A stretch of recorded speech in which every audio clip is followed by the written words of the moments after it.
வணக்கம் ஃப்ரெண்ட்ஸ். இன்னைக்கு நாம பார்க்க போற மூவி ரொம்ப ஸ்பெஷலான மூவின்னு சொல்லலாம். ஏன்னா இது உலக புகழ்பெற்ற நாவலாசிரியான எமிலி ஃபவுண்டர் எழுதின வெதரிங் ஹைட் நாவல தழுவி எடுக்கப்பட்டிருக்கு. இந்த நாவல் ஏற்கனவே பலமுறை படமாக்கப்பட்டு இருந்தாலுமே இந்த வெர்ஷன் மேல எதிர்பார்ப்பு கொஞ்சம் அதிகமாவே இருக்கு. ஏன்னா இதுல நடிச்ச ஸ்டார் காஸ்ட் அப்படி இருக்குங்க.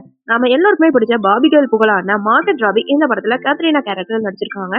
அதுக்கப்புறம் சாட்போர்ன் படத்துல மிரட்டின ஜேக்கப் எலோடி இந்த படத்துல ஹீத்லிப்பா நடிச்சிருக்காரு. எம்பரால்ட் பெர்னல் இந்த படத்தை டைரக்ட் பண்ணியிருக்காரு. ஒரு தீவிரமான காதல் கதையை இவங்க எப்படி கையாண்டிருக்காங்க அப்படிங்கறதாங்க இந்த வீடியோல பார்க்க போறோம். இந்த கதை 1771 நடக்குது. லிவர்பூல் தெருக்கல்ல அனாதையா ஒரு பையன் சுத்திட்டு இருக்கான். அத ஒரு பெரியவர் வீட்டுக்கு கூட்டிட்டு வர்றாரு. அவர் தான் மிஸ்டர் என்ஷா. அந்த பையன் தான் ஹேத்லிக்கா வளர்ந்துட்டு வரான். ஆனா அந்த வீட்டுல அவனுக்கு அன்புக்கு பதிலா கொடுமை தான் கிடைக்குது. என்ஷா அந்த பையனை தன் மகள் கேத்ரின் கூட விளையாடவும் விடுறாரு. ஆனா இன்னொரு பக்கம் அந்த பையனை ஒரு அடிமை மாதிரி நடத்திட்டு வேலையும் வாங்குறாரு.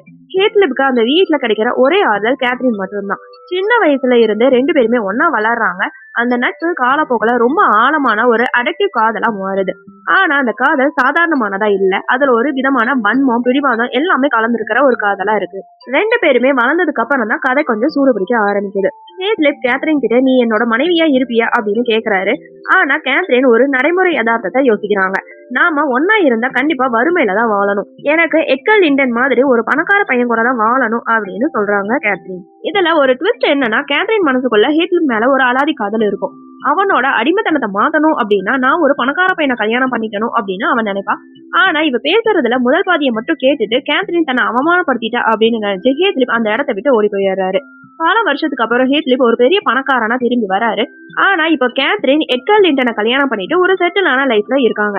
ஆனா இப்போ ஹேத்லிப் வந்திருக்கிறது காதலுக்காக இல்ல, தன்னை அவமானப்படுத்தின எல்லோரையுமே பழி வாங்கணும் அப்படிங்கிற ஒரு எண்ணத்தோட வந்திருக்காரு. பழி வாங்குற சீன்ல ஹேத்லிப் காட்டுற அந்த குரூரா நம்மளையே பயமுறுத்துற அளவுக்கு இருக்குங்க.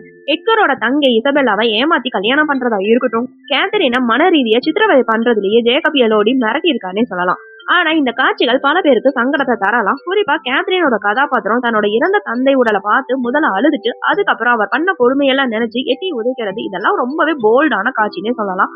அது போல மார்கட் ராபி ஜேக்கப் இடையிலான அந்த நெருக்க காட்சிகள் ரொம்பவே அடல்ட் ஒன்லி ரகமா தாங்க இருக்கு. காதல்ல காமத்தை இவங்க ரொம்பவே அதிகமாவே கொடுத்திருக்காங்க.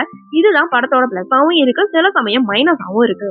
மார்கட் ராபியோட நடிப்பு, மிரட்டலான ஒளிப்பதிவு, இசை படத்தோட பெரிய பிளஸ்னே சொல்லலாம். சில இடங்கள்ல காதல் கதையை விட காமத்துக்கு அதிக முக்கியத்துவம் கொடுத்து இருக்கிறது படத்தோட பெரிய மைனஸ்னே சொல்லலாம். ஆக மொத்தத்துல வெதரிங் ஹைட் ஒரு வழக்கமான காதல் படம் கண்டிப்பா கிடையாது. இது ஒரு டார்க் ரொமான்டிக் த்ரில்லர் கதைன்னே சொல்லலாம். ஒரு கிளாசிக் நாவலை நவீனமா பார்க்கணும்னு நினைக்கிறவங்க தாராளமா இந்த படத்தை பார்க்கலாம். ஆனா நீங்க ஒரு பியூர் லவ் ஸ்டோரியை எதிர்பார்த்துட்டு போனீங்க அப்படின்னா கண்டிப்பா உங்களுக்கு ஏமாற்றம் தான் மிஞ்சும். ஓகே ஃப்ரெண்ட்ஸ், நெக்ஸ்ட் வீடியோல பார்க்கலாம். இந்த வீடியோ உங்களுக்கு பிடிச்சிருந்தா லைக், ஷேர், சப்ஸ்கிரைப் பண்ணுங்க. தேங்க்யூ.